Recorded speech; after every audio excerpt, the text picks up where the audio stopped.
சுதர்சனத்தின் பலத்தால் மானிடர்கள் மட்டுமல்ல, தேவாதி தேவரும் மஞ்சுவர் என்பதே உண்மை.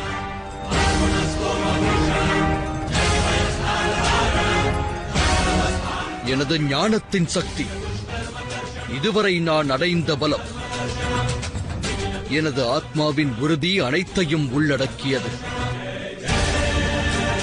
நான் சுதர்சனத்தை பிரயோகித்தால் அக்கணமே சத்துருக்கள் மண்ணோடு மண்ணாய் சாய்வார்கள். சத்தியம் அசத்தியம், நியாயம் அநியாயம், சிறியவன் வலியவன் எதுவாயினும் அனைத்திற்குமே நாசத்தை விளைவிக்கும்.